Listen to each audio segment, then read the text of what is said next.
Good morning, ladies and gentlemen. Let me first of all start by apologizing for starting a little late. We've been trying to sort out the electricity situation for the hall. I warmly welcome every one of us this morning to the annual lecture series hosted by the Faculty of Pharmaceutical Sciences, University of Jos, in honor of our professor, our revered and very dear Professor E.N. Sukuma, highlighting and celebrating his contributions to the profession and the practice of pharmacy in Nigeria and in northern Nigeria specifically. Once again, you are all welcome. A round of applause for yourselves, please. Thank you for being here.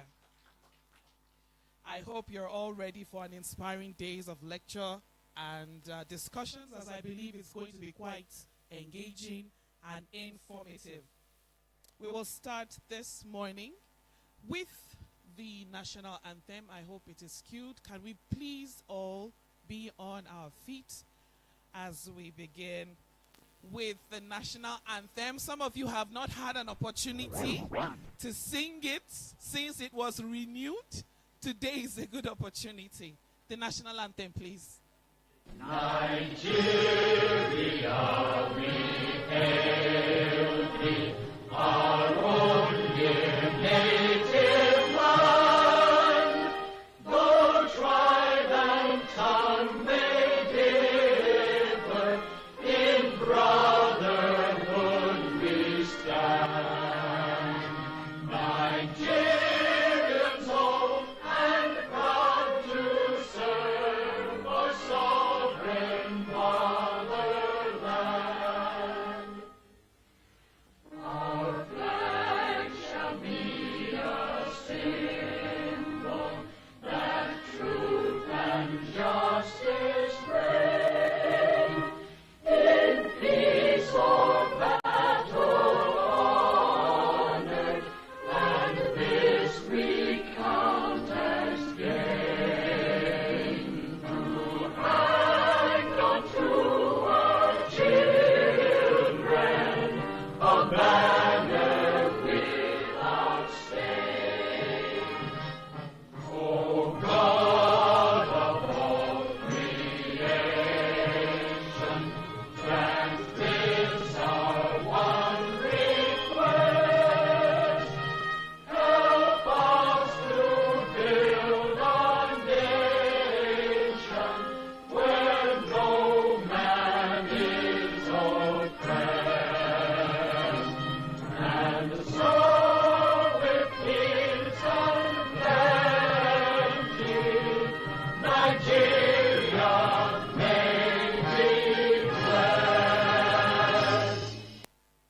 Thank you very much. Let's remain standing for the Unijust anthem. Please, we'll remain standing for the Unijust anthem. I beg your pardon. Please remain standing.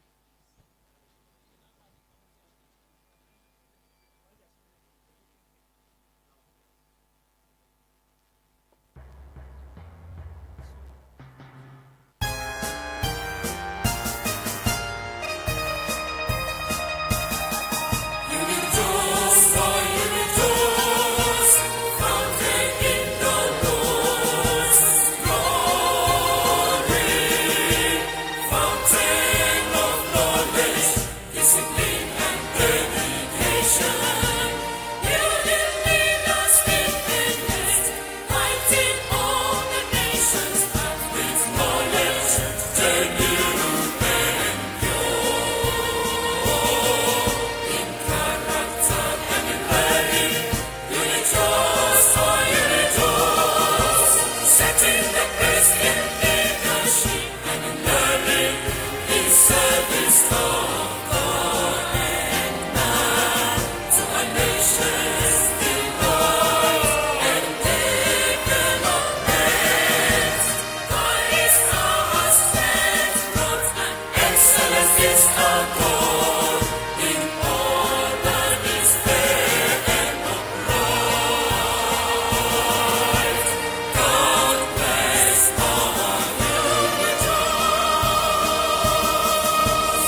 one more anthem, please. We will remain standing for the pharmacist anthem.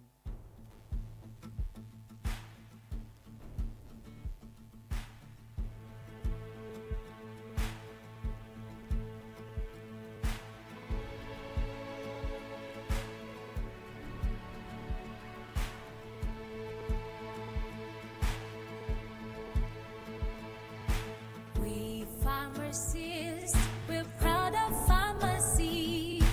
We members of the glorious PSN, Pharmaceutical Society of Nigeria. As men of honor, we join hands for pharmacy. Pharmacists, we are there. Drug making, we are there. Dispensing, we are there. Drug retailing, we are there. Wholesaling, we are there. Drug detailing, we are there. Pharmacy, we are there. Drug advice, we are there. Just name it, we are there. Nigerians, we are there. Our society, born 1927, growing rapidly from strength to strength each year, gathering fame all over planet Earth, and so doing pharmacy proud till this present day. Singing pharmacists, we love great Nigeria. Drinking pharmacists to health of Nigeria. We believe that health is wealth. Mensan and incorpore sano, health is wealth. Pharmacists, drug making, dispensing. Thank you so much. A round of applause for yourselves as you take your seats. To start and kick off this occasion properly, I have the privilege of calling Dr. Patrick Olorunfemi for the opening prayers. Just this morning, I was asking him to tell us the secret of youth, because he doesn't seem to be aging forward, he seems to be aging backwards. Good morning. Shall we pray? Shall we be on our feet, please? Our Father in heaven, we bless and worship you. Thank you for the gift of today. Thank you for the gift of life. Thank you for even the gathering of today. The second is series of Professor Elijah Sukumba's lecture series. Thank you for journey messages granted to all those who have traveled from far and near.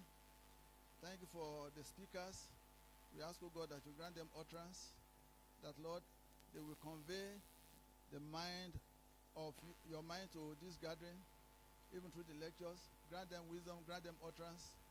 And we ask, O God, that this lecture series will make the desired impact in our life as a faculty in this university and the larger community. Thank you, Lord, because you are here with us. May your name be glorified forevermore. In Jesus' name we have prayed. Thank you very much. Please have your seats. It's really exciting to see the number of people who have gathered here today. Many familiar faces, many great people, which just makes us know that pharmacy remains a very vibrant and dynamic field, which is still generating a lot of discourse and helping humanity in general. So at this point, I will just go through the list of dignitaries that we have seated before us this morning. Permit me to welcome the Vice Chancellor of the University of Jos, Professor Tanko Ishaya, who is ably represented by the Deputy Vice Chancellor, Academics, University of Jos, in the person of Professor Rahila Gowon. A round of applause for her, please. You're very welcome, Ma. It's good to have you here. Thank you for making it. We also have in our midst this morning the Dean, Faculty of Pharmaceutical Sciences. Oh, before I go there, I was informed that the Registrar of the University of Jos has sent a representative this morning in the person of Mr. Collins Emmanuel, who is also our faculty officer. A round of applause for him, please. You're welcome, sir. Thank you.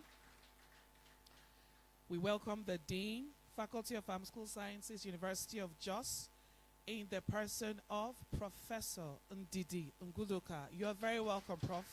Thank you for being here. We have in our midst this morning the Commissioner of Health, Plateau State.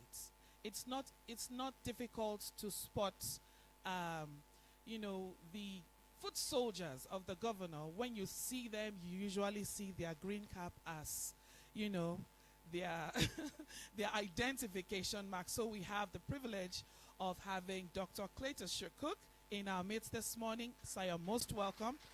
Thank you for coming. All right. We also have, the Associate Professor Gosele Obed, who is the Commissioner of Science, Technology and Innovation, Plateau State. You're welcome, sir. The chairman of the occasion this morning is a beloved professor and a former vice chancellor of the University of Jos. And he's here accompanied with his lovely wife. Can we make welcome Professor Ochapa Onazi? You are welcome, sir. You're welcome, ma'am. Thank you for coming.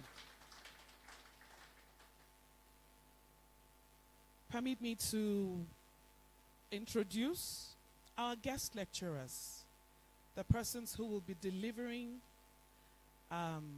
information that will enlighten us on the topics that have been selected. The first is Dr. Pharmacist Emmanuel Mfo. You are welcome, sir. Along the program, we will have time to know more about you.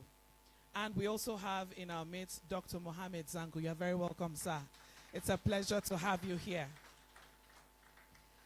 We have in our midst a former Commissioner of Health of Kaduna State in the person of Dr. Yari Everton Peter. Sir, you are very welcome. Thank you for making time to be here. We also have a former minister of the Federal Republic of Nigeria. And it's no other person but Dr. Mrs. Sarah Reng Ochekpe. You are welcome, ma. Good to have you here. Thank you for making the time to be here. We also have a director in the Ministry of Health, Plateau State, in the person of pharmacist Stephen Davo. You are welcome, sir. Thank you for coming. Sitting in this congregation this morning, we have Director of Pharmaceutical Services. I can spot Dr. Sunday Joseph from Jos University Teaching Hospital. Sir, you are welcome. I don't know if there are any other DPSs. You are all welcome. I want to use this opportunity to also welcome the chairman or chairpersons of the following organs. We welcome the chairperson, the chairman, Pharmaceutical Society of Nigeria, Plateau State Chapter. We also have in our presence this morning the chairperson, or the chairman, of the Pharmaceutical Society of Nigeria, Niger State, in the person of pharmacist Yakubu Issa Manjul. You are welcome, sir. All chairpersons of NAPA, that's the National Association of Pharmacists in Academia, of the Association of Lady Pharmacists, that's ALPS, of the Association of Community Pharmacists in Nigeria, of the National Association of Industrial Pharmacists, and of the Association of the Hospital and Administrative Pharmacists of Nigeria. All chairpersons and members, you are welcome. A round of applause for them, please. This morning, we also have the president of JUPA, which is the Jos University Pharmacist Alumni, in the person of Professor N.N. Wanan. You are welcome, Prof. Thank you for being here. We also welcome the HODs of all the pharmacy units of JUTH, of Bingham University Teaching Hospital, of Ola Hospital, and Plateau Specialist Hospital. You are welcome. Thank you for being here with us this morning. We welcome our Pharmaceutical Society of Nigeria fellows in attendance. If there's any of you here who is seated, please just kindly show your presence by wave of hand. We must recognize our fellows. Thank you so much. We have amongst us some of our retired professors. While we were seated, we observed Professor S.S. Gang walk in. He is referred to as the professor's professor. We also had Professor Mrs. Mary Uguru come in. It's good to see you, Ma. Welcome. We also have our dear Professor M.A. Ibrahim. Sir, you're welcome. It's good to see you are keeping strong. We have the director, Myconi Pharmacy, in the person of pharmacist Bayo Adeni. You're welcome, sir. And, oh, I beg your pardon. Pharmacist Mrs. Emanuela Adeni. You're welcome, ma. Thank you so much. Thank you so much. We have pharmacist Winifred Okoye, who is the Pharmacy Council of Nigeria State Officer, Plateau State. Winnie, you're welcome. Our various HODs of the Faculty of Pharmaceutical Sciences, you are all welcome. And our faculty officer, who we have already introduced, you're welcome. Staff, students of this great faculty, everyone who has come here, members of press, and ladies and gentlemen, one more round of applause for everyone who is seated here. Thank you so much for making our time to be with us as we celebrate today. I will now like to call on the representative of the Vice Chancellor, in the person of the DVC, to kindly make her remarks. A round of applause as I call Professor Rahila Gowon to the podium. Thank you so much, ma'am. Keep clapping until she comes, please.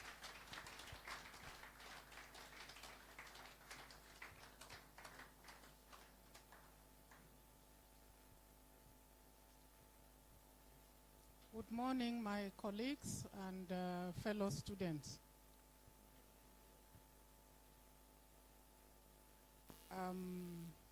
The faculty has not given me any speech or has given the Vice Chancellor any speech, so I asked the Vice Chancellor what I should say if I represent him, and he said, please speak from your heart.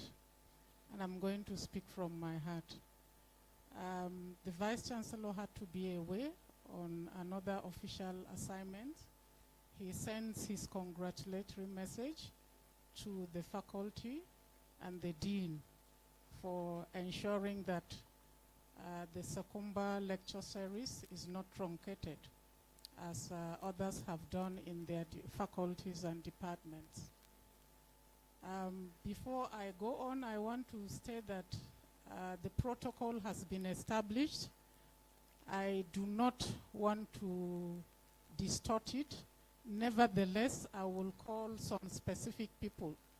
Being a university, there are people who have contributed a lot to this university. I cannot make a speech without recognizing their contributions to the university. I want us to give a round of applause to Professor Ochapa Onazi. Don't clap yet, don't clap yet.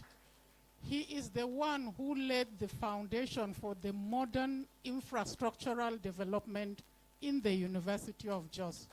Please, can you give him a round? This is not the round of applause. Exactly. Thank you very much. Sir, the history of University of Jos will never be complete without the mention of your contributions to us. We are grateful you are here. We are grateful for the services you render to the University of Jos. Ma, thank you for standing by him while he was doing that. I want us to also give a round of applause to Professor E.N. Sukuma. He is the one who laid the foundation for the lofty heights that this faculty has achieved. This faculty has never missed an accreditation from the inception of this faculty. Please, can we give him a clap offering?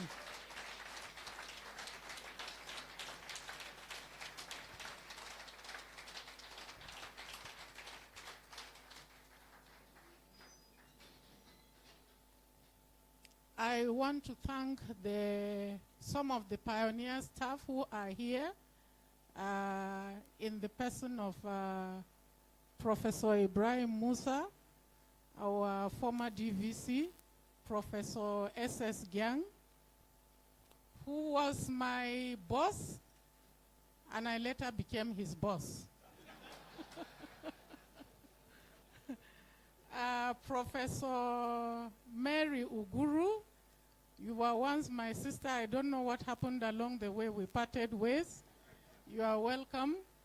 And then I want to thank all the previous deans who have worked tirelessly in this faculty. You know, I said Faculty of Pharmaceutical Sciences has never lost an accreditation. Please, former deans, can you stand up so that we can recognize you and clap for you? Former deans of the faculties, please stand up.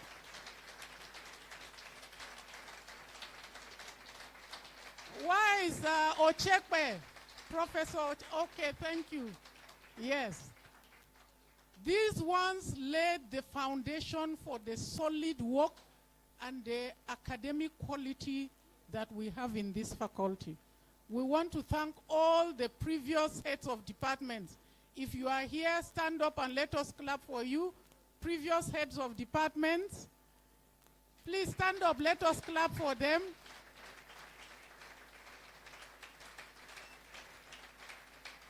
You've done a good job. Thank you very much. All staff of pharmaceutical sciences, please stand up so that we can clap for them.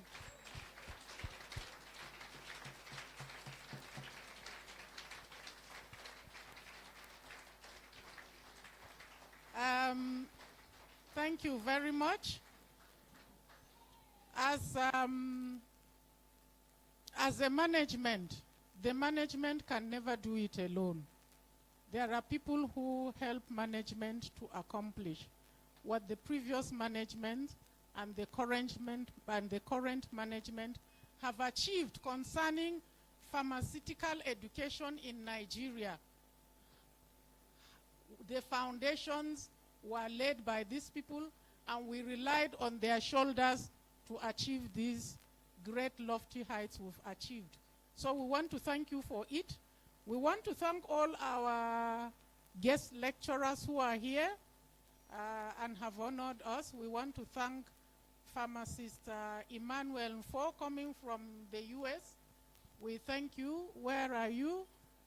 We recognize you. I learned you've just stepped up. Thank you for the sacrifices of coming.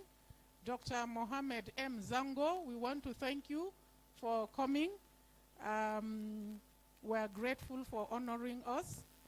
I want to thank somebody who has honored us with her presence.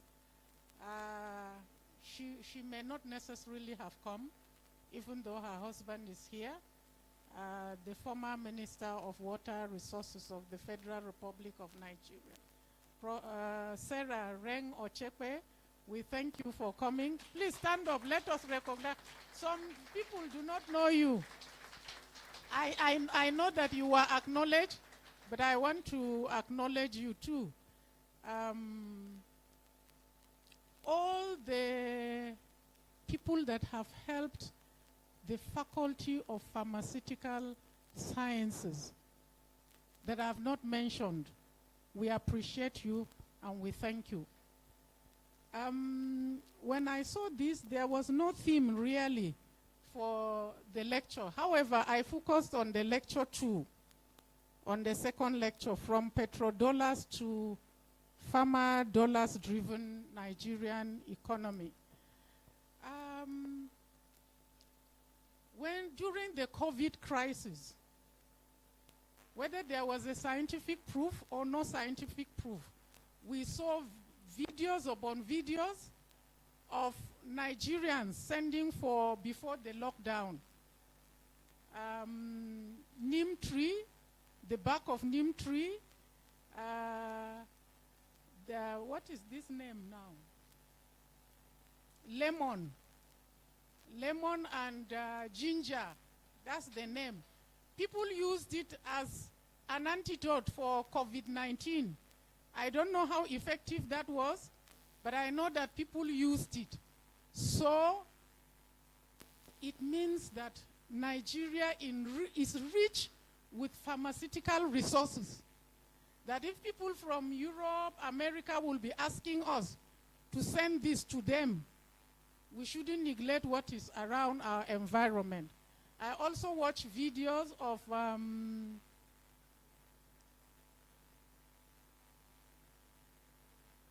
Europeans advertising bitter leaf.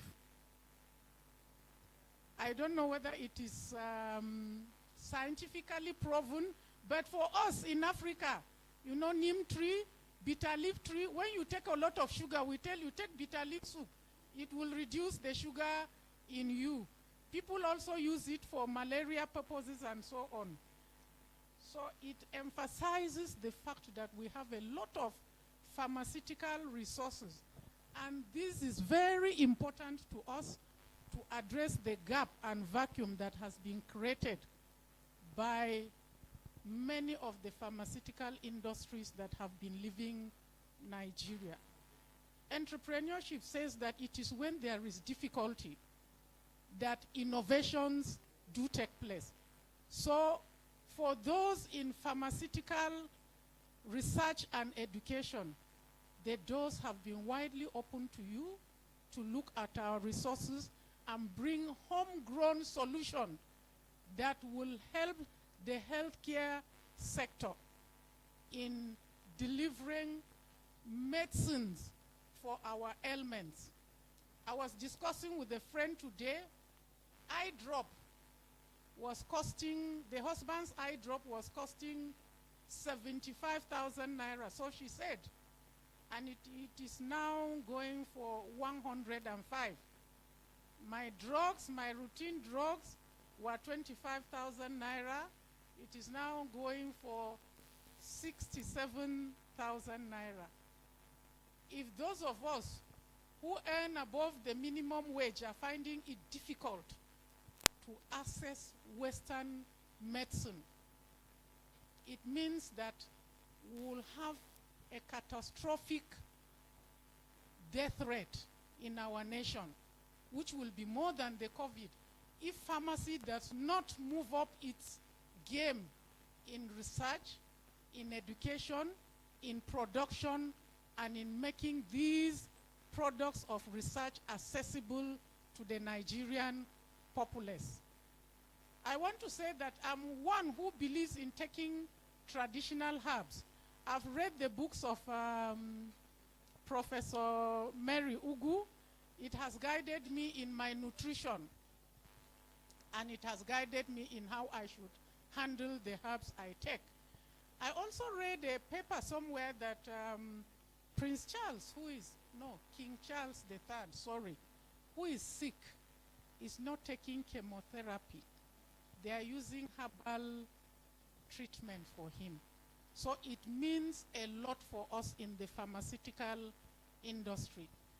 We hope that Faculty of Pharmacy in the University of Jos will take the lead in this research. I know that we have a department that handles this, but please take the lead in this research so that you could fill the vacuum, as I said. That's for what you should do with pharmacy. Then for the Professor E.N. Sukuma, I think that we should move from the annual lecture series. I want to throw a challenge to his students, to his well-wishers, and to his families. to establish a foundation in the pharmaceutical sciences known as the Ion Sukuma Foundation to further honor him. We thank you for what you have done for him. We are not saying it is too small, we are just saying that you should expand it. The Lord bless all of you, and we thank you once again. Have a pleasant time as you listen to the lectures.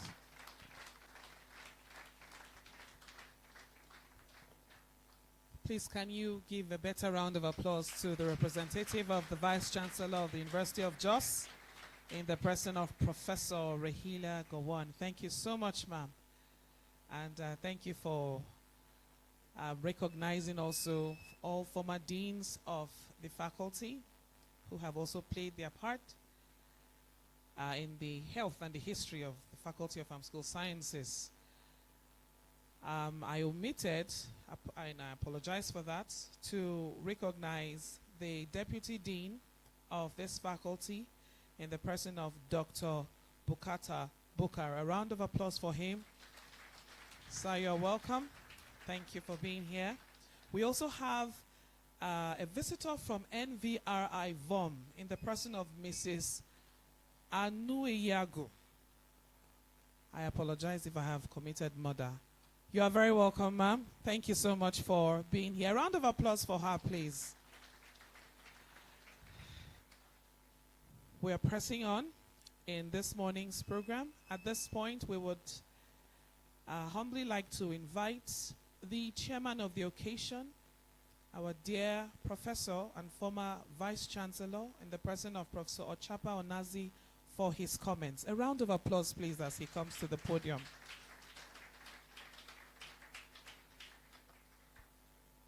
Sure.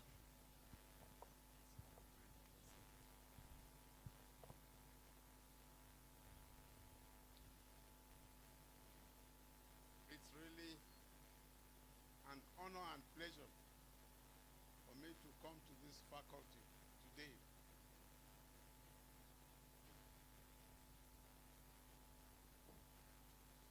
This building, this faculty, takes me back to old memories.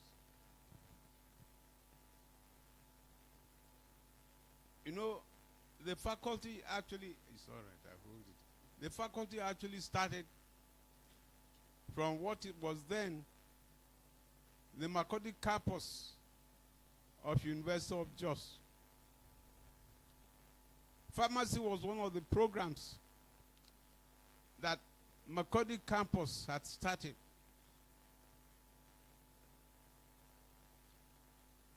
In 1985, the University of Jos, Vice Chancellor then, Professor Morvan, of blessed memory, invited me from ABU to go to Makurdi and to head the campus as a provost of that Makurdi campus of University of Jos.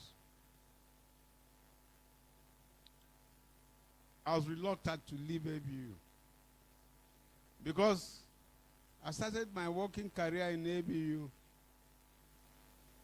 and I didn't like the idea of going to start a pioneering job far away in Makurdi, even though that's my home state. I'd not worked at home before. But the Vice Chancellor of ABU, my dear friend Prof. Sango Ablahi, called me and said, no, you know, I would miss you if you live here. But sometimes it's good to go and serve at home. So I knew that he and Professor Morvan had already worked it out. I was the last person to be informed. So I had no choice but to leave for Makurdi. Makurdi campus was a real challenge.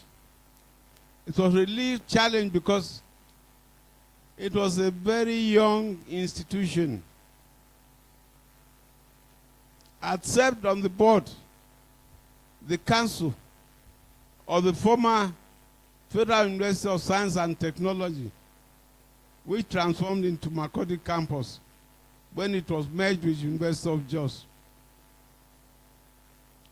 So I knew something about the history of that place. But I didn't know that I was going to become a provost of that campus. Being a provost meant that I was literally on the road, going from Makurdi to Jos for Senate, for Council, for Tenders Board, Appointments and Promotions Committee, and everything. The students now were registered as students of the University of Jos Makurdi campus. And one of the programs that existed when I took over was faculty of pharmacy. That faculty literally was empty. There was nothing. There was no building to house it. They had no staff. This was a big challenge for me. I recall that we had to design a very small laboratory for the takeoff of the faculty on the permanent site of what is now University of Agriculture. We designed it with the help of some skeletal staff that we had. And I knew that the faculty couldn't take off without a strong leadership. So I had to go looking for somebody to help me start the Faculty of Pharmacy. Professor Nelson Ochekwe, my kinsman, I had known from ABU. I had known Professor Sukuma at ABU. In fact, I knew his dean, Gabriel Osuide, Professor Osuide, who later became Deputy Vice Chancellor of Ahmadu Bello University. Osuide was very friendly with me, and he was one of those I shared my difficulties. Then he told me, but that there are some people here you know who can help you. So I called Nelson. I said, I want you to come to Makurdi. I want you to come to Makurdi. And what do we do about Sukuma? Said, well, it's not an easy task to invite somebody from a well-renowned established university to come and start a pioneering job at what is known as Makurdi campus. What is that? Campus of University of Jos. So it was an uphill task to go and persuade these people who are already established at Ahmadu Bello University. Faculty of Pharmacy was one of the leading faculties in Nigeria and certainly in northern Nigeria. It was not difficult to convince Nelson to come because it is like coming home. Benue, Otukpo is not far from Makurdi.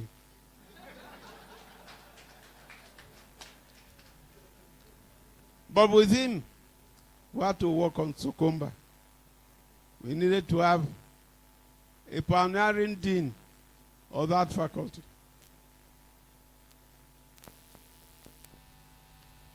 And it was the greatest surprise and joy when Sukuma accepted to come to Makurdi to start the pioneering work.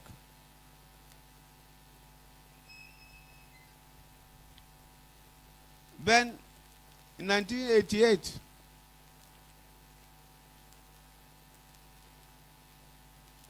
something else happened. a new university was created after the Makurdi campus.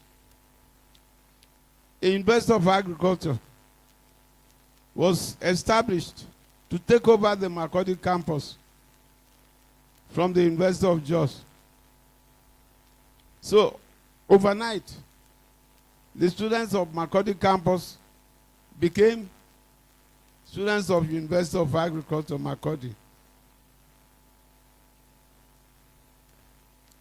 Meanwhile, after 1 year as provost, in October 1985, September 1985,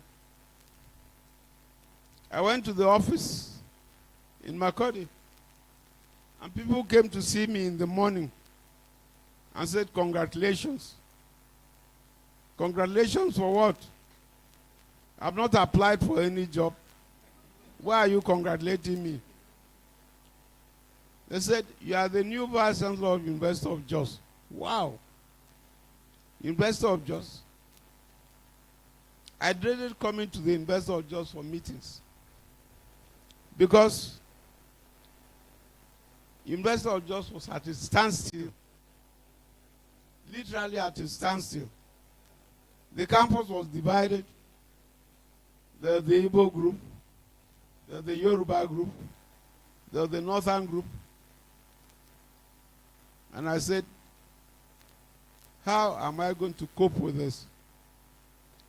All the projects, capital projects, were in court. There was none that was progressing. They were all at a standstill. I really dreaded coming to University of Jos. The announcement has been made. I had no choice. I had to look for somebody to replace me at Makurdi. I came here. I recall the night I came, the same night I arrived. There arrived a cocktail in honor of the outgoing Vice Chancellor, Prof. Morvan, at the, what do you call it? The Pro-Chancellor's Lodge, Bauchi Road campus, Bauchi Road. And that evening, Prof. Morvan made his departure speech. And after he made the speech, they gave me the microphone and they said I should respond. Vice Chancellor, the new Vice Chancellor, please respond to Prof. Morvan's valedictory speech.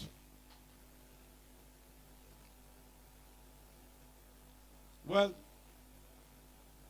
I took the microphone and I believed I made a speech of my life. Because people said, I didn't know they brought me a northerner from ABU to come and take over University of Jos. I was not qualified to come here. They imposed me on them. But at the time, by the time I finished my speech, everything melted.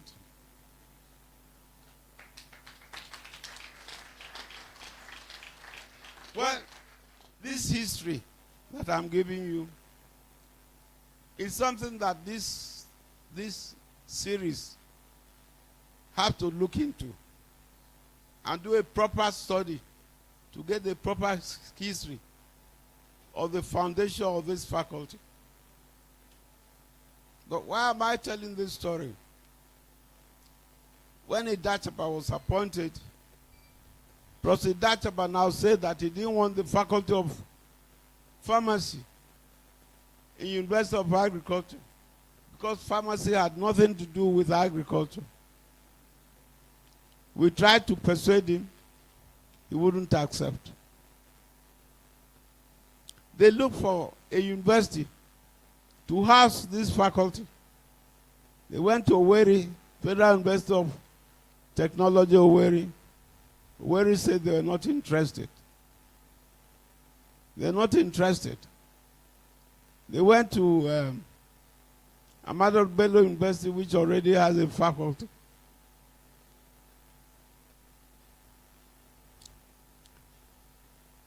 But I told them, the people who were searching for a base for the Faculty of Pharmacy, I told them that University of Jos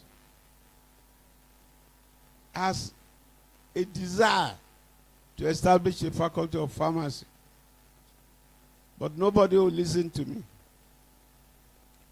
The Minister of Education then said, what do you have? Prefabricated buildings. That's all you have. How can you ask for pharmacy? Where will you put them? I recall a meeting in the Secretariat of the Minister of Education, Lagos, when vice chancellors were all invited to assemble.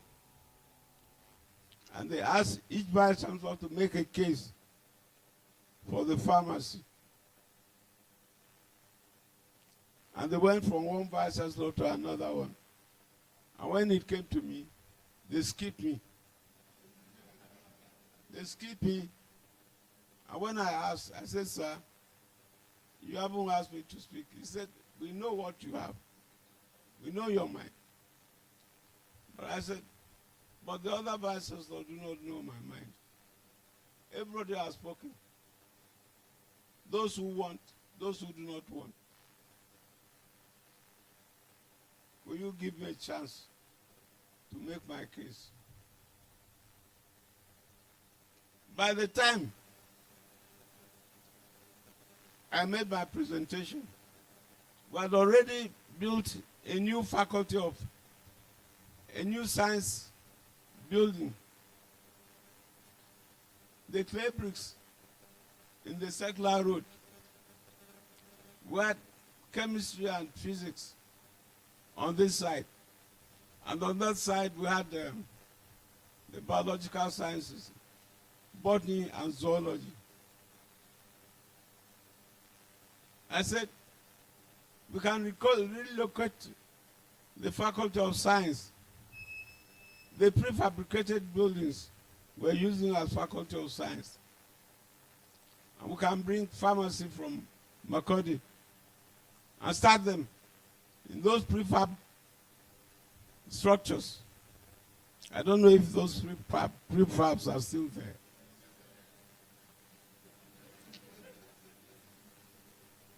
So, I made another point.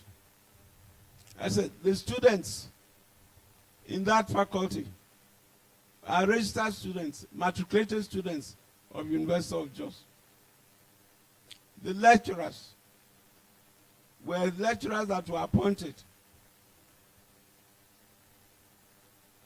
as part of Makurdi campus of University of Jos. So they are all our students. Why will you take them to some other place? A lot was being said about Maiduguri in those days. So, ladies and gentlemen, I don't want to bore you with this long speech. But they now said, University of Jos, well, you have made a case. Your case has been accepted. Take the Faculty of Pharmacy.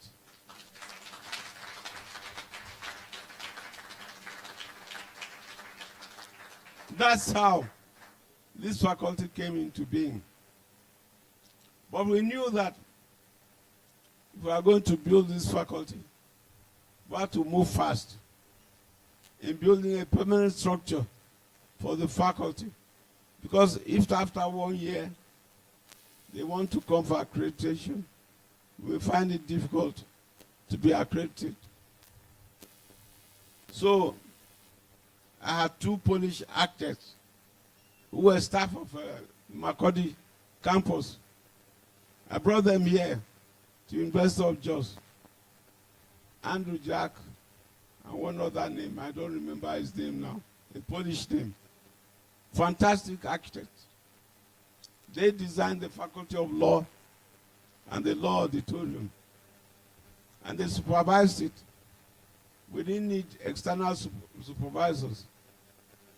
So the money that we had to pay for it was minimal.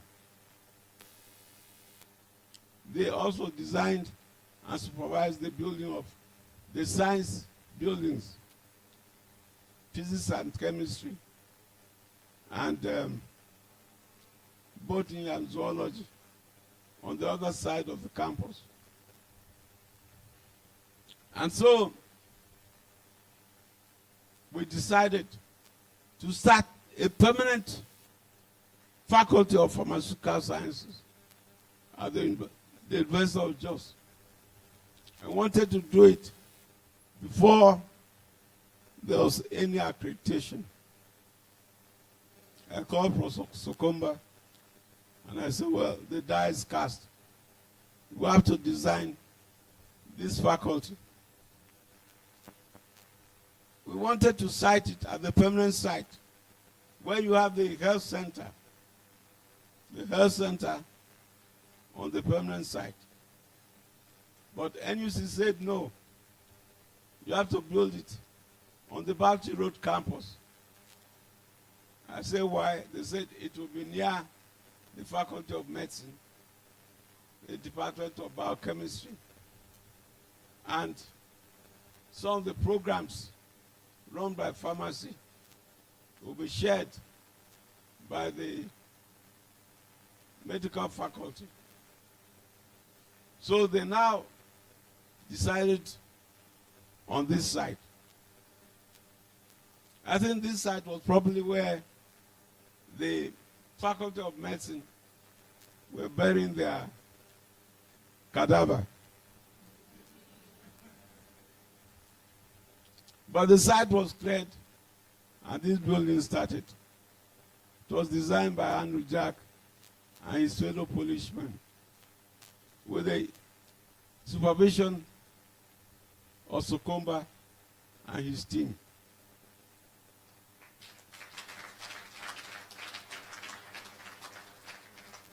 This building was the last project before I left the university.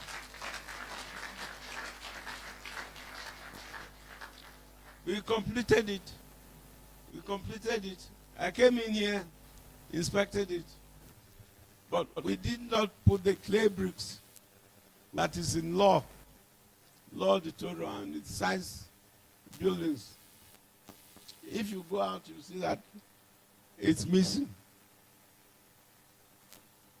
If I had stayed on, I probably would have put the clay bricks. And if the history of this faculty is told, I think you find that the non-renewal of my second term may not be unrelated to the Faculty of Pharmacy coming to University of Jos.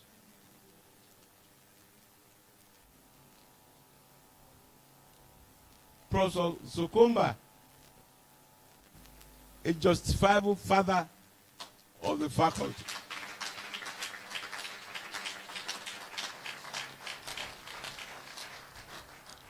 And I'll say with very humble hearts that I'm probably the grandfather.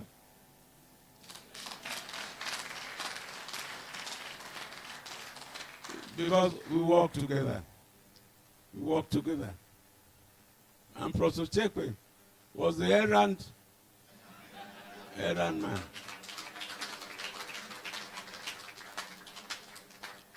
Just as he did today, because he came to the house and said they're going to have this Sukuma lecture series and invited me if I could chair this session. And I said, wow, who am I to say no? Sukuma supported me at a time, but I had great need. Why should I not come to honor his legacy?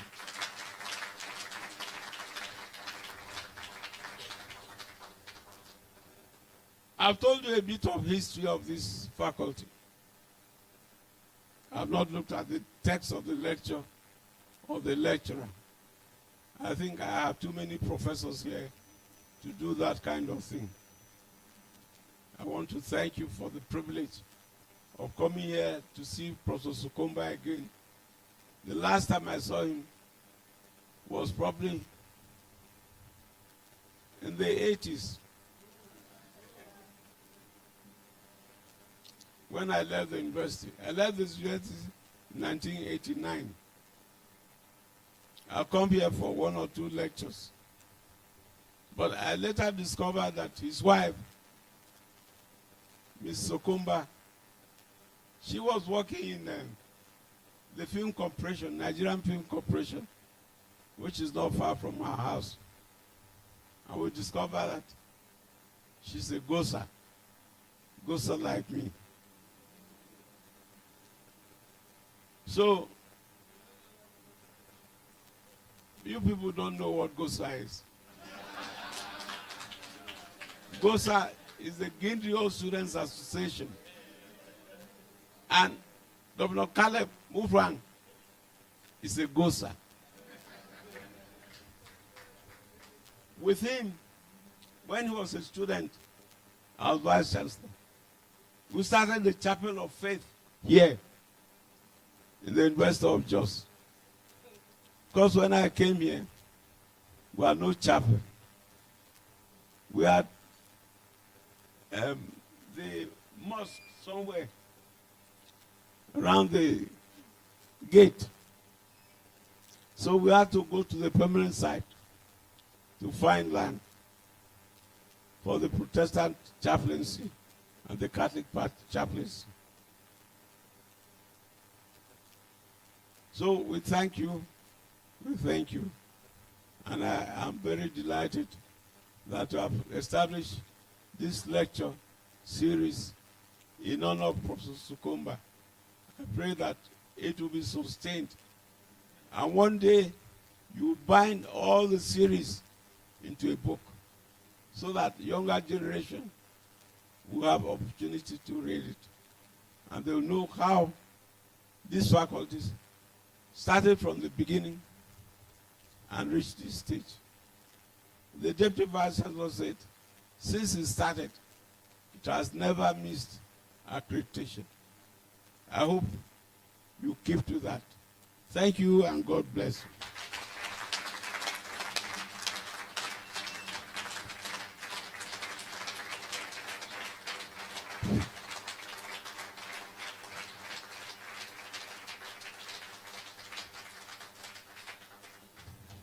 Thank you so much, our esteemed former Vice Chancellor, in the person of Professor Chapa Onazi, who is also the chairman of this occasion. It is obvious that he's a repertoire of valuable history of both the university and this faculty. And so it is a pleasure to have you here. For those of us who are much younger, alumnus of this university, we have always heard the name. But today we have the privilege of encountering Prof, even though in his old age, very articulate, his mind is as sharp as ever, and he has done justice to just this little introduction and welcome. The audacious, resilient, indefatigable Professor Ndidi Nguluka. A round of applause, please.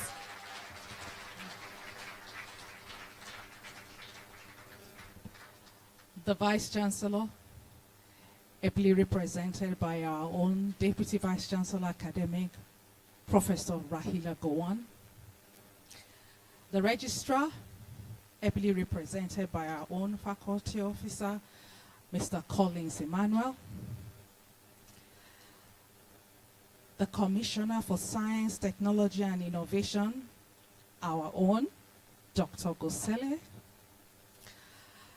The former Minister of Water Resources of the Federal Republic of Nigeria, Dr. Sarah Reng Ochepe. Our distinguished retired professors of the faculty.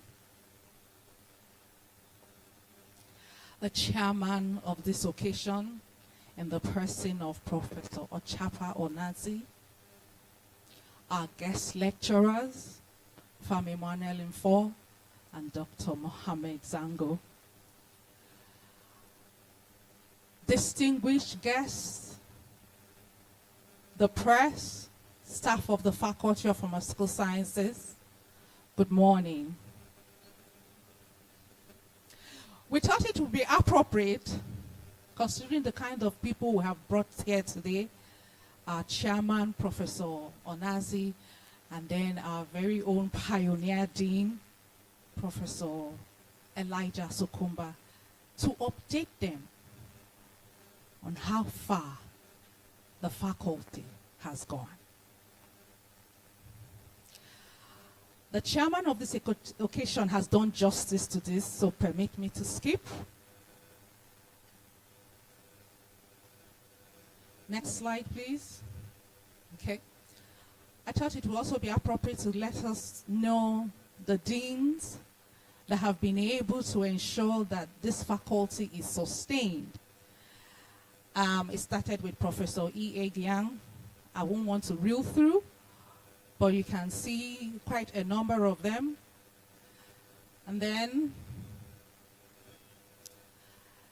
the vision that they laid for us is to nurture the faculty of high academic and professional standard so that the faculty is rated among the best internationally. And this, the mission to be a foremost center for pharmacy, to be a center of excellence for pharmaceutical research and development, so you can understand the vice departments. Department of Pharmaceutical Technology and Pharmaceutics was split into 3. So you have pharmaceutical technology and industrial pharmacy, and then we had pharmaceutics and pharmaceutical microbiology and biotechnology. You're aware of the rest. While you were here, we had quite some staff, and then we had more males than females. There were quite a few females then, but with time, the females increased. We had quite some staff we increased, and then at some point we had exodus. We had quite a number of staff that have left us, and then of course we've had retired staff. Right now, I will rightly tell you that we're short-staffed. In some of the faculties, you have only 3 lecturers. Sorry? I should name the departments with only... Oh, sorry, departments. I apologize. So these are our program. Professor Sukuma, while you were here, we had a Bachelor of Pharmacy. But the students that you will be meeting today are actually PharmD students. In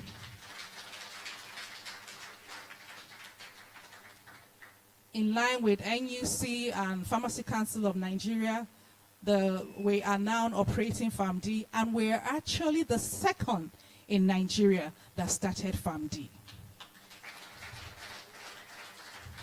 So we're basically phasing out Bachelor of Pharmacy, and what we will have now will be Doctor of Pharmacy. The Senate of this university, with the management of this university, have graciously approved Bachelor of Science Pharmacology, Bachelor of Science Forensic Toxicology, which we hope will commence soon. And that will mean that the faculty will no longer be a mono faculty. We will now have other courses that will be taking place in this faculty.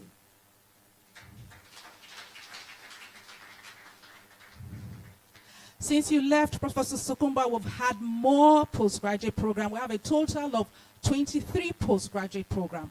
We have 2 postgraduate diploma, we have 12 master program, and we have 9 PhD program.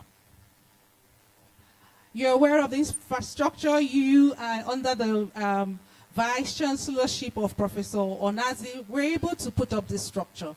And this structure, we have tried, we must say, to really try to maintain the structure. At some point, we've walked on the roof. And then we're gradually changing some of the doors. I'm sure if you go around, you'll be seeing some doors are now new doors. We've removed some of the doors. The landscaping, which we hope will improve with time. We've had more research equipment. In fact, even last year, the management of this university helped us in preparation for accreditation to supply some equipment for us. So we will look forward to having more. However, we're gradually ensuring that we're having equipment. And then our research tools, we're migrating with time. We now have projectors that the students use. We also now have online teaching, which is also taking place. Of course, the university has provided accommodation for the students. While that is not enough, we're hoping that more can still be done to be able to make progress.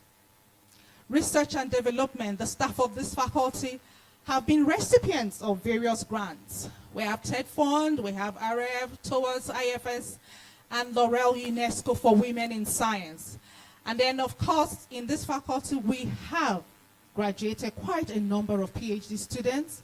And then we are hoping, because we have the approval, PCN has established this place as an internship site.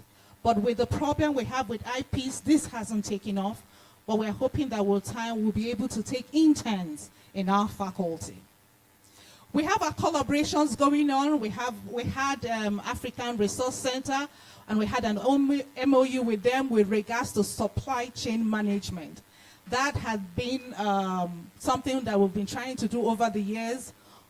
Unfortunately, due to obstacles, we've lost that collaboration because we haven't fulfilled our own side of the bargain.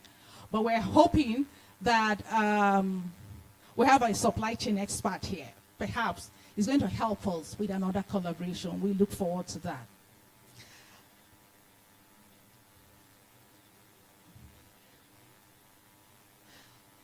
Professor Sukuma, one of the things we have introduced this year is what we'll call Pharmacy 2024.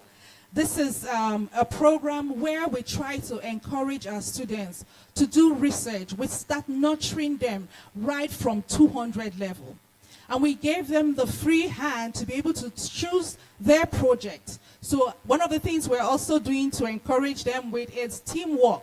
So we group them in groups of 10 students to be able to come up with a project and execute it. This they did successfully, and we had the exhibition on the 8th of April this year, where they were able to exhibit what they had in 2 categories, product and services. And so we're trying to encourage them and incorporate in them creativity, innovation, and excellence. This is a program that we hope will continue yearly, so we'll be able to imbibe in our students to be problem solvers. So these are the just a few of the products and services that came up tops during the program. So where are we going? We want to go back to our vision and our mission. If you remember, that mission said we want to be what? Of professional and academic standard, to be what? Rated among the best internationally. So we have assessed ourselves and we have realized that we haven't gotten there. And we will like to get there. And so that's what we're doing. We're beginning to try to set systems in place to be able to help us to actualize this vision and to be able to execute the mission. So one of the things we've done, remember, one of the missions that we have is that we want to instill into our students the values of the profession. And so we started a program which we believe is the only one taking place in the universities of Nigeria, what we call the Professional Preparedness and Resilience. Because we've kept hearing, most times when we go out, we keep hearing the industrial sector complaining about the quality and the competence of the graduates. And so we've decided to take it upon ourselves to ensure that our students are not just equipped with the theory, where they know pharmacognosy, clinical pharmacy, pharmaceutical chemistry, but that in a manner that even if they find themselves in non-pharmacy sector, they will be problem solvers. They're able to work dependently and interdependently in a manner that when they see them, the next thing people will ask them is, where did you graduate from? And then they will say, University of Jos. And when we do that, we know them and teach them. So we've had a number of people come from various sectors. We've even had people come on that attended this program. We will definitely award them a certificate which they can present and say, I've been able to go through these courses. And they will be better equipped And we know that we'll be improving the quality of graduates that go out. So another thing we're doing is that we have externship with the PharmD program, because by their 600 level, they will be more into clinical, so that means they'll be visiting the hospitals. Now, we talked about that because there was a concern when this PharmD program was coming up, and everybody was wondering, are you going to make all the pharmacies all clinical? So that was a concern. So we made sure that our PharmD program is such that our graduates will still be able to fit into anywhere, whether it's industrial, whether it's the community pharmacy, wherever the administration, wherever they want to fit in, they're still able to fit in. So we'll start early to start doing things that would help them. And then they can now decide which career path they want to take. So we take them out on field trips where they visit the industries, and they also do externship, which is where we ensure that they go into community pharmacies. Now, when they go there, it's also an avenue where we have what we'll call the gown to town. So what happens is that our students go in there, engage with the community pharmacists, engage with the patients, and in the process, we expect them to come back with findings. Now, these findings, what would expect that these findings, in collaboration with the community pharmacy, we can be able to make changes in theory, in practice, and policy. We've had our first one. We're going to have a second one this year. So we're also hoping to expand the knowledge of the faculty. We're beginning to think about branding the faculty. Professor Sukuma, you see that the faculty now has its own logo. And then we are establishing our social media outlet where we will continue to advertise, showcase our students. The interesting thing we've done is that we've been able to train our students in videography so that they'll be able to upload videos that will be able to showcase the faculty. Also, one of the things we have allowed ourselves to do is allow the students to explore and to be who they can be in whatever.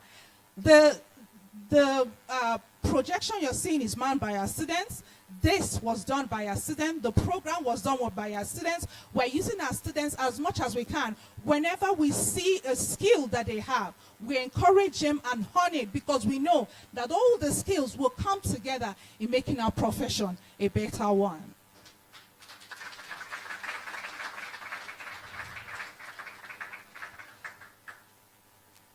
We are remembering our second mission, which is what? To be center of excellence with regards to research and development. So we're still working on that. We're still reaching out, signing MOUs, writing and increasing our research network. So we'll be able to ensure that we would have, because we have no plans on working in silos, because when we do, we will miss out on what is happening globally. So we're hoping that we can expand more and more, and that our people will continue in the area of research to be able to do what the Deputy Vice Chancellor said. It is actually on us to be able to fill in the gaps that we find in this country. And of course, we'll be wasting our time if we don't consider student and staff welfare. So what are our challenges? Professor Sukuma, this place, from what you can see, is becoming small. By the time we begin to make this faculty to have other courses, degree program, then we'll begin to have a space problem. So our desire is to be able to go to somewhere bigger, to be able to accommodate the various courses that we want to take up. And so we actually had a project in Lamingo. We were actually offered a land there in Jute, but we've had several oppositions. And then we actually got funding from TED Fund. We found favor before the former Executive Secretary, Professor Bogoro. We were able to get 500 million to be able to start building our new faculty. And so with the oppositions, the management took a decision to set our building in Naraguta. However, when we think about the reason that we want to go to Lamingo, the problem is still there. One of the things we want to achieve is to make life a little bit convenient for our students. The clinical year is going to be very challenging because it's going to be difficult for them to keep shuttling from here to Lamingo. Jude is in Lamingo, so they have to keep shuttling. sometimes we imagine a situation where they are working on a case. I mean, they've seen the case file, and then they come back, and then they are writing, and they are thinking, pondering over it, and then they remember something. It's not going to be easy for them to start finding their way from here to Lamingo to be able to fill in the gaps in their report. But imagine a situation where they're there in Lamingo. It makes it easy for them to just walk into the hospital to be able to fill in the gaps and be able to have things done.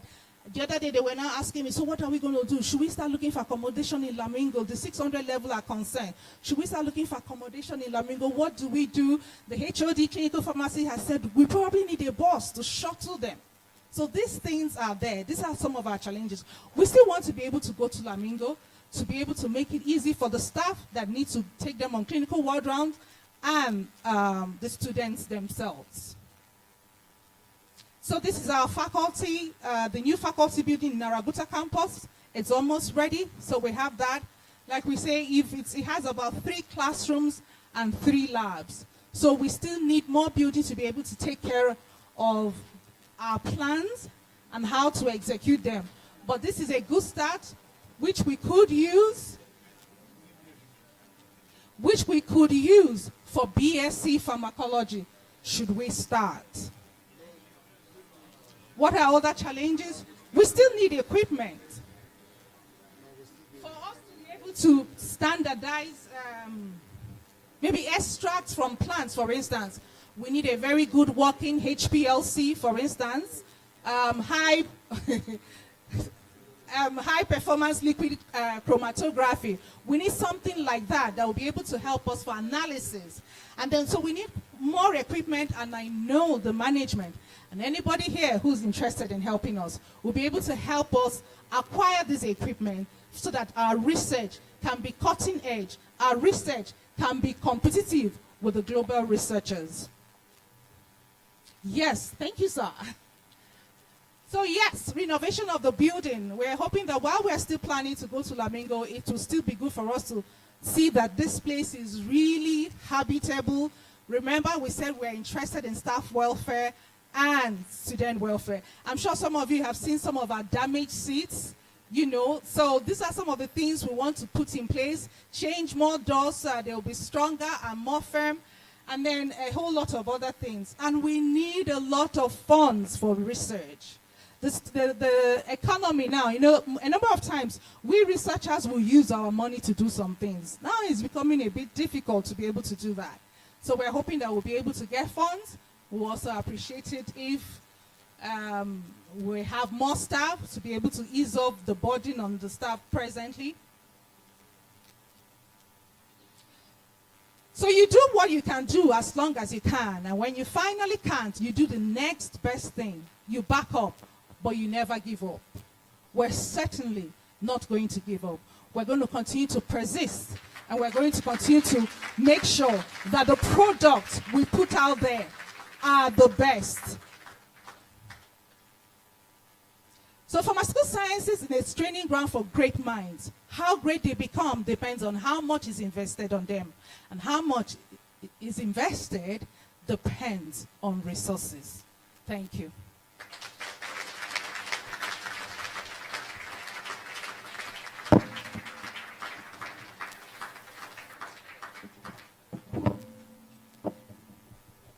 Another round of applause for the Dean of the Faculty of the Pharmaceutical Sciences. Thank you so much, ma'am. This opportunity will be given to Professor Nelson Ochekbe to please come and introduce the man of the moment, the one around whom we all have gathered, Professor E.N. Sukuma. So Professor Nelson will read his citation. Thank you so much, sir.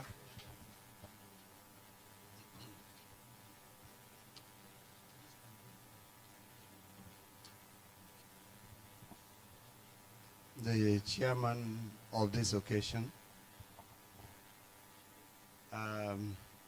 he has extensively told you what I am. I'm only an errand boy. So please pass all your messages through me. And Zango, you notice what my dean put up. Dollars. pass your dollars also through me. That's what the errand boy enjoys, isn't that? Good afternoon, sir. Good afternoon, man. The Vice Chancellor, please let me stay on the existing protocol. Some people say you sit on it. Some others say you stand on it. Some rely on it. Whatever it is that applies to you. Good afternoon. I have the privilege as an errand boy to speak a little bit about my Oga at the top. Professor Elijah Ndajia Sukuma has always been my boss. Always. So in other words, you probably have up to the 5th generation here, if we start with our chairman, because I recognize him, I recognize Professor Sukuma, and people like Ima Umfo, who is giving a lecture today, is my own behind me, and then the newer ones. So we have at least 5 generations here. So permit me to go straight into the citation of Professor E.N. I think he can sit down. Is that okay? Thank you, sir. Professor Elijah Ndajia Sukuma, a distinguished Nigerian academic, has left indeed indelible mark on the field of pharmaceutical sciences. I dare to say pharmacy and pharmaceutical sciences, and in science and in particular pharmacology, during his tenure at the University of Jos. But for those of us who know him way back from ABU, through his unwavering dedication, innovation, research, and exceptional leadership, Professor Sukuma has significantly contributed to the advancement of pharmacy education and research in Nigeria and worldwide. He demonstrated early passion for academia that will shape his illustrious career. After the 4th degree of Bachelor of Science, for some of us, it started as Bachelor of Science, Pharmacy. Then we went to Bachelor of Pharmacy, and now we're talking of Pharm D. With 2nd class upper in the year 1973. He went on to earn his PhD in pharmacology in ABU in 1980, the year I graduated, solidifying his expertise in the field, and eventually accumulation of his academic prowess exemplified by his postdoctorate fellowship at the Institute of Neurology in London. Something a little bit here. He did, when we were undergraduates, we thought he actually invented anything that had to do with the neurology because of his expertise and knowledge. A transformative experience that not only broadened his horizon, but also enriched the perspective in neuropharmacology and neurological research. At ABU, where he began the academic journey, Professor Sukuma left a lasting legacy through his teaching, research, administrative contributions, his leadership as head of the panel of pharmacognosy. He was an all-rounder. And drug development, then Deputy Dean of the Faculty of Pharmaceutical Sciences in ABU, and his involvement in various university, faculty, committees, and faceted expertise, of course, and dedication showed his academic excellency.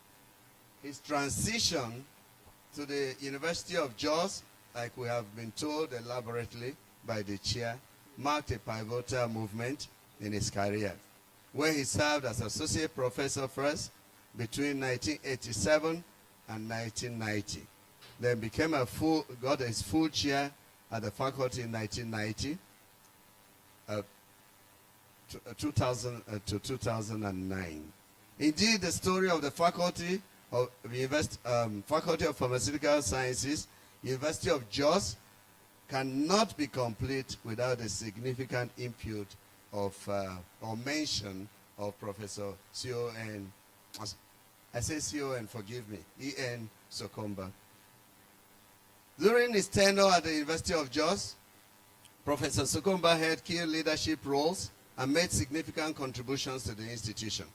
He served as a pioneer indigenous, because you will see from the what the dean put up, the first pioneer dean was a Ghanaian in Makudi, and then it for a short period before he took over.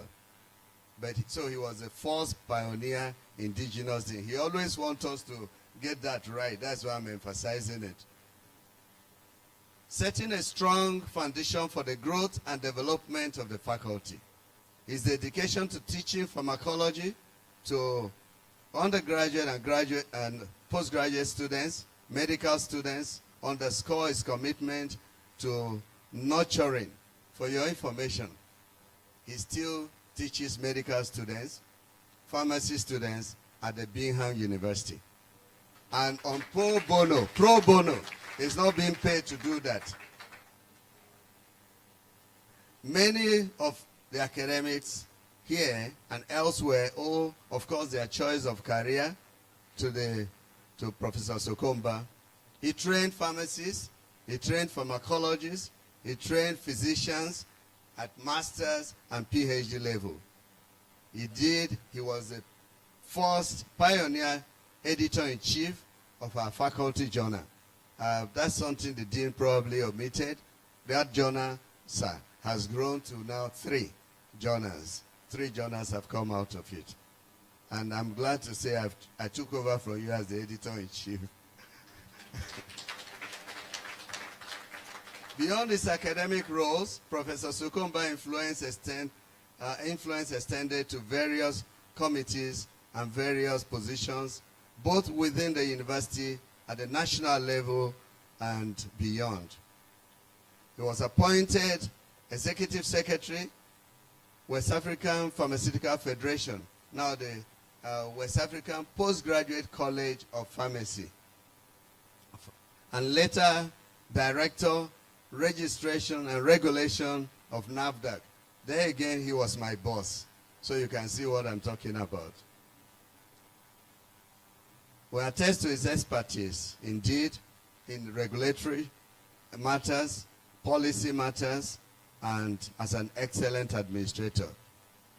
He was a member of the Federal Character Commission and served faithfully his full tenure, and Council Chairman, Pharmacy Council of Nigeria.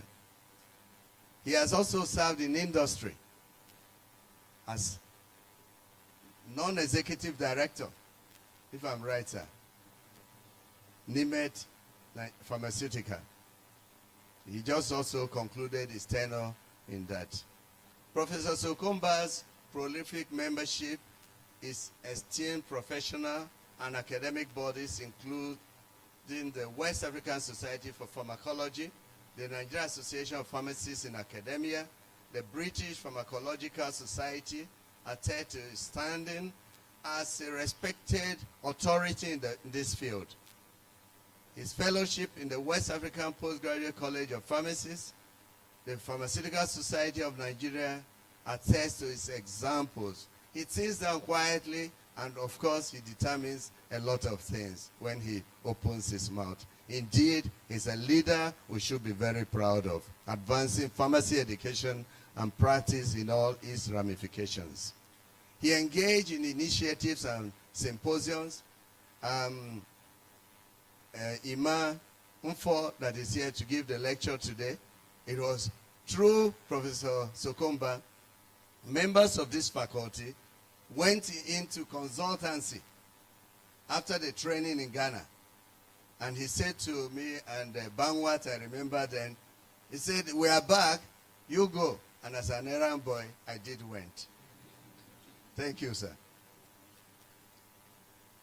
They are so numerous, but let me go quickly to say Professor Elijah Ndaya Sukuma's illustrious career epitomizes the fusion of academic excellence, public service ethos, visionary leadership in the field he had chosen of pharmacology, pharmaceutical sciences as a whole and in leadership. His tireless dedication to education, research, and the advancement of pharmacy practice has left an indelible legacy, inspiring generations of pharmacists and researchers to strive for excellence and innovation in their pursuits.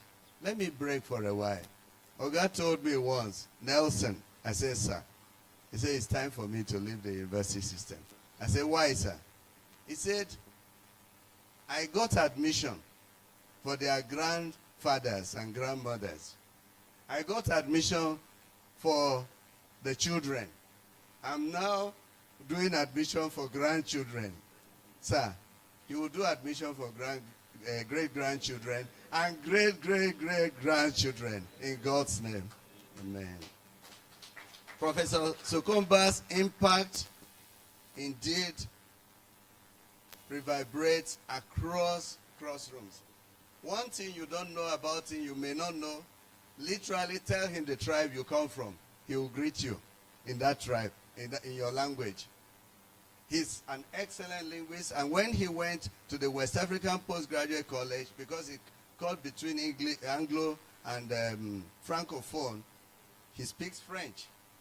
So that, of course, made it very easy for him to operate. Professor Sukuma indeed is a testimony to his enduring commitment in classroom, research labs, regulatory corridors, and societal well-being. Lastly, some of us have been beneficiaries of his generosity. I will allow those who are beneficiaries to talk about it. I think one of the reasons he probably tried to go, but yet he's still not been able to leave the academic environment is that I won't say this so that you go to him. Good enough, he's no longer here. If your school fees is short, he will complete it. Please, let us rise and give a rousing welcome to this wonderful, wonderful hero of ours. Thank you.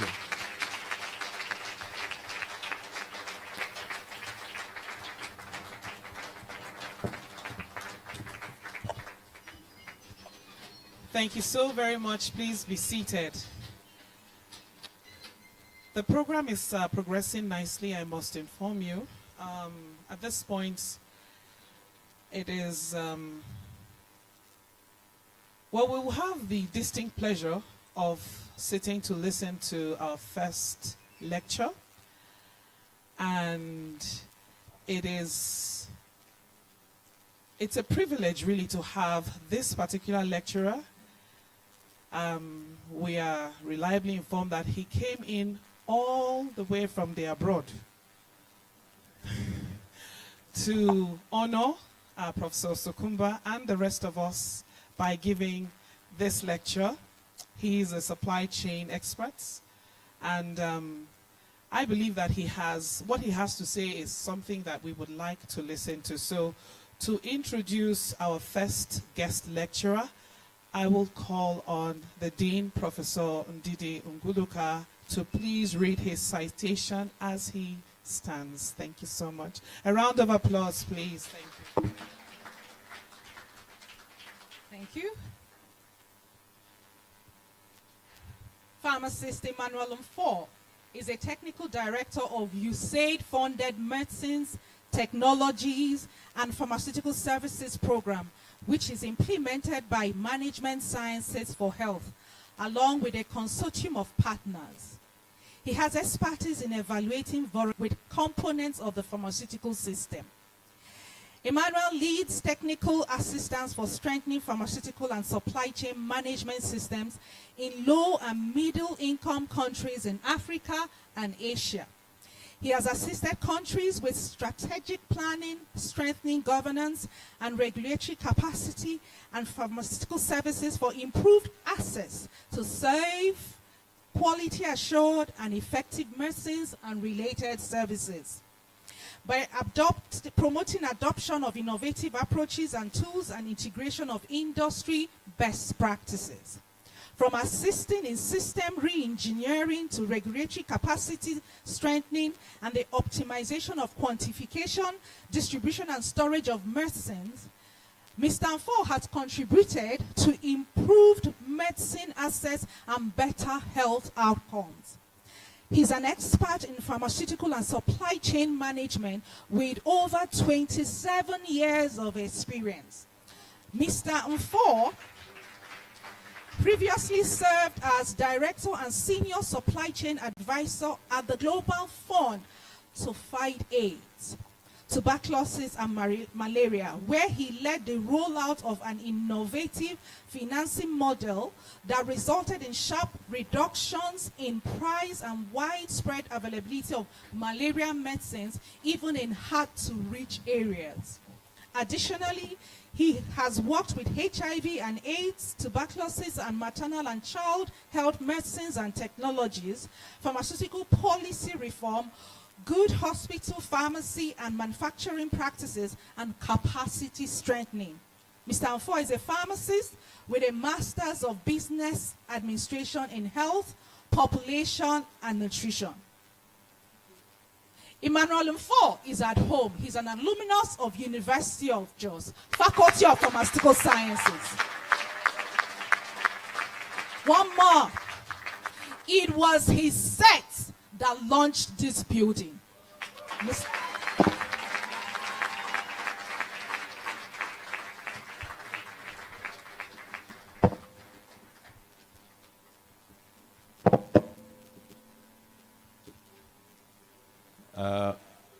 I don't know where to start, but I would say all protocols duly respected. I am really humbled, honored, and count it a great privilege to stand in front of my professors. As Professor Nduka said, we were the first people that moved into this place. I remember our classroom up over there with the nice folding chairs that was the first to see in the university campus because we started at the fabricated buildings, Prof. And it was such motivation. I want to say what the importance of a good learning environment can do to students. We felt indebted to the university for offering us that environment to study. And so we came to lecture running, so happy and excited, and did all of our assignments. In fact, I remember our pharmacology lecture where Professor Kwasaba, if you didn't answer a question, you just walked out. You didn't have to say it.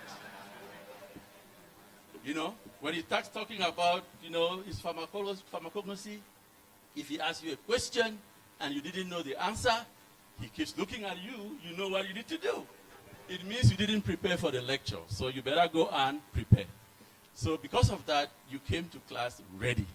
I'm not going to ask how many of you are ready for this lecture, but I believe that we have a learning environment for us. There are a lot of things I can say, you can imagine. I am from Cameroon. You can imagine how I got here. Back in the days, walking on foot across the border, arriving here. I remember meeting Professor Sukuma in front of the post office in the campus. I've not had a chance to go around, so maybe there have been changes. It's about 32 years now since I left the faculty. But the humility and the person we talk about, that was when I encountered him first. Someone told me, you said you're going into pharmacy. That is the dean of the faculty of pharmacy. And he was walking from probably the office that was somewhere in the biological natural sciences, walking across the path to the VC's office, through in front of the post office. And the students were all there. It was around admission time. And I ran up to him. I said, Prof, I am a prospective student in the Faculty of Pharmacy. And we started talking as if he was my classmate.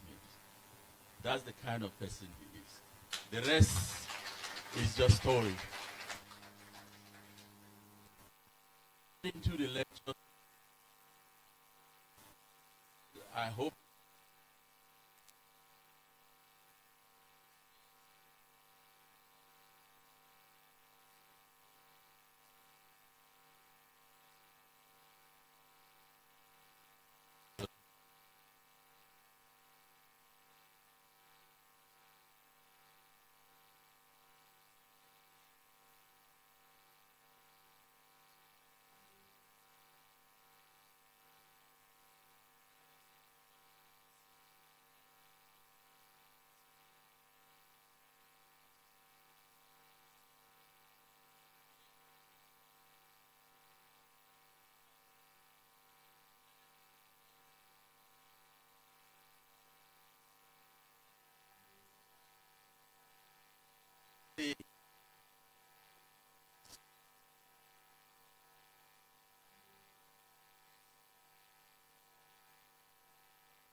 about the components of the system.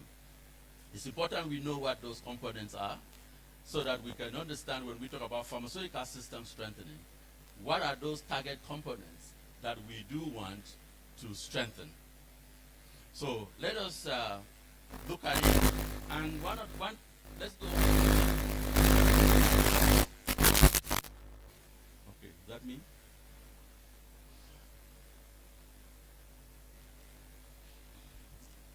The problems of pharmaceutical systems in Africa are known. I'm sure there is nothing on this list that will be completely new to you.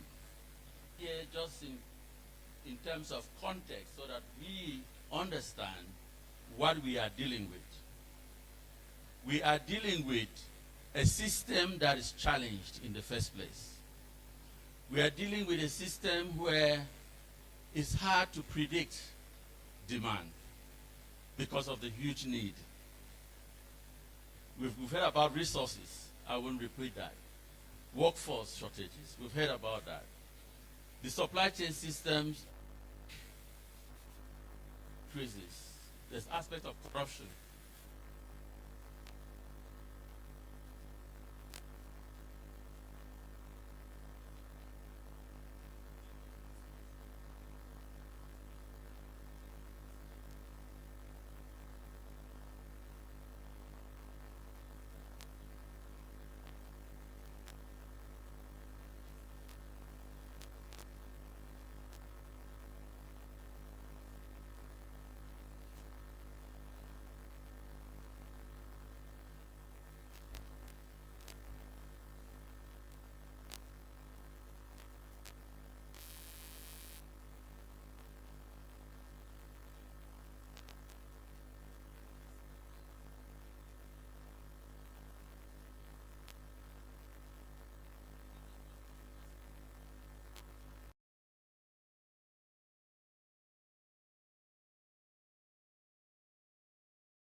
Continue to hit different settings.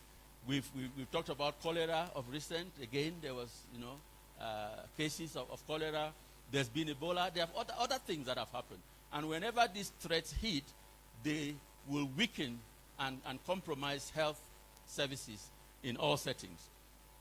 Now, what this shows us is just the challenge that we see in Africa. If you look at the graphic here, look at Africa within the center there and look at the measure of capacities. There are 15 different capacity areas that countries require to demonstrate, beginning with policy, legal, and normative standards. Those capacities are one of those that is the biggest challenge across all countries, and of course, including Africa. And again, I want to talk more broadly and not just focus on Nigeria, because Nigeria is not different. The challenges we see are the same. I work on a program that we have provided support to 24 countries. And you see the same challenges in low and middle income countries. And if you look at those capacities, these capacities need to be in place, and government needs to pay attention to. Now, why am I saying this to a pharmacy-focused audience? Because we do need these capacities to protect whatever investments we have in pharmaceutical services. Now, moving on, I wanted to highlight some of the consequences of a system that doesn't have the right capacity. You would have heard about the issue in the Gambia, a few years back. Very unfortunate situation. About 60 plus children feared to have died because of problem with cough syrup. And if you think about this, it's because there was a failure in the system that is supposed to guarantee the safety, the efficacy, and the quality of this product. Counterfeiting is on the increase. If you talk about the Nigeria situation, just this month, if you see, NAFDAC arraigned a network of manufacturers. This is it's like a syndicate who are collaborating and producing fake products. And if you look at what NAFDAC said in this press release, the products did not even have the active molecules or ingredients in it. In other words, we don't know what people are taking. They are not medicines, they are not antibiotics. Then now, not to talk about that person who is there depending on the health system to receive treatment, receiving something that doesn't have the active ingredient in it. So it is a danger, it is a problem that we must tackle. So I would like to have a little interaction. Could we go to a next, let me just go on Mentimeter. If you have your phones, please bring out your phones. We are in technology generation today. I think almost everyone would have a phone. If you bring out your phone, I would like you please to just go onto this link. Go to menti.com and then you enter the code you see there, and then I'll pose a question for you to answer. I give you a minute to get there. Just so you can scan that code. If you have your camera, you get that code up there. You can get to the link.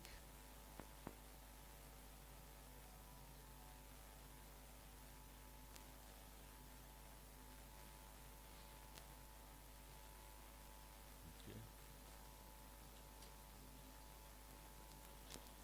Are you there? Pardon? All right, the number when you're on the website, on the link, the number is 56634645. 56634645. All right. So I hope that is clear. So so let's see. Let's get to the first. You can go to present.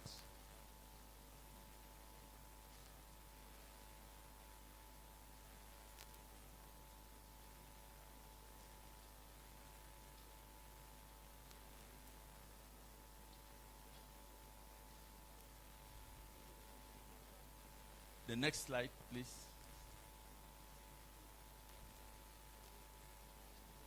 All right. To what extent do you think inappropriate use of medicines? I see some people are already indicating. So if you are on that link, please indicate the extent to which you think inappropriate use of medicines is a problem in Nigeria. Quality of medicines is an issue in Nigeria. Let's see. You have to.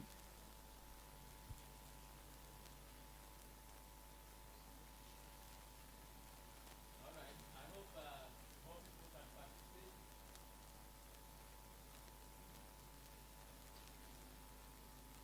All right, good. So already we can see as the back is going further towards, a very serious problem. So the problem is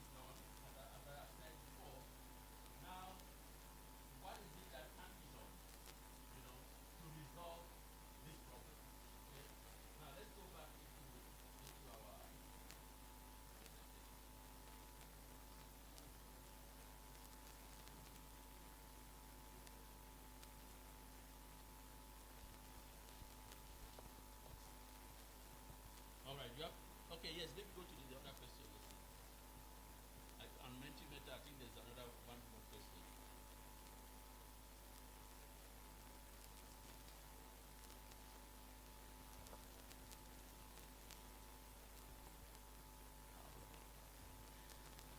So, still on the issue of regulation quality, relating to medicine or health technology quality or inappropriate use, what issues are you aware of? If you can type the issues that you know on that link you are, and let's see, we'll do a word cloud, and see what is showing, from this sample that we have here. We have 20 responses. I see there are a lot more people in the room. If you have a phone, please participate. But I see fake drugs seems to be there. Substandard is there. Any more?